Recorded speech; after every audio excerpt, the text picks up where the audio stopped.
So hey just now I had a call with my friend. So అతను ఏంటంటే basically ఒక startup owner అనమాట. So still he don't have a co founder అనమాట. ఎందుకంటే like నేను చదువుతున్నది ఒక ఎడిటెక్ కాలేజ్లో కాబట్టి many of my friends are doing internships. So ఇక్కడ ఏం జరుగుతుందంటే లైక్ ఇంటర్న్షిప్స్ అంటే every month they get 15K, like 15K నుంచి ఇంకా ఎక్కువ ఉంటుంది. సో ఇక్కడ ఇతనికి మెయిన్ ప్రాబ్లం ఏంటంటే ఒక స్టార్ట్అప్ ఫౌండర్ లేకపోవడం. సో సారీ కో ఫౌండర్ లేకపోవడం. సో ప్రాబ్లమ్ ఏంటి? లైక్ ఇంకొక అతనికి ఇస్తే లైక్ ఏమంటారు ట్రస్ట్ ఇష్యూస్ ఉంటాయి.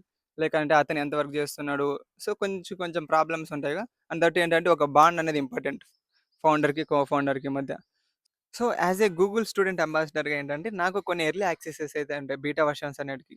సో ఇప్పుడు నేనేం చెప్పబోతున్నా అంటే గూగుల్ స్పార్క్ అనేది ఒకటైతే రాబోతుంది. అదేంటిదంటే ఓపెన్ క్లాని రీప్లేస్ చేస్తూ వీళ్ళు ఒకదాన్ని అయితే తీసుకురాబోతున్నారు. సో లైక్ ఒక కో ఫౌండర్‌ని బీట్ చేస్తది, బీట్ చేయలనేది సెకండ్ పెడితే, మీకోసం 24/7 ఒక ఏజెంట్ అయితే రన్ అవుతూ ఉంటది. క్లౌడ్‌లో రన్ అవుతుంటది. లైక్ మీరు స్టార్ట్ చేస్తే అప్పటికప్పుడు అది చేసుకొని వచ్చేదేం కాదు. సో, క్లౌడ్‌లో మీకోసం 24/7 రన్ అవుతూనే ఉంటది. Like if you are into X అనే ఫీల్డ్ ఉన్నారనుకోండి.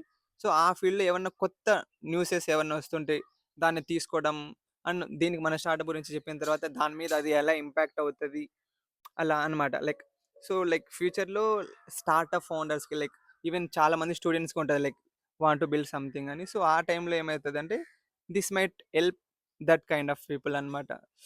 సో, అంతే ఇంకేం లేదు.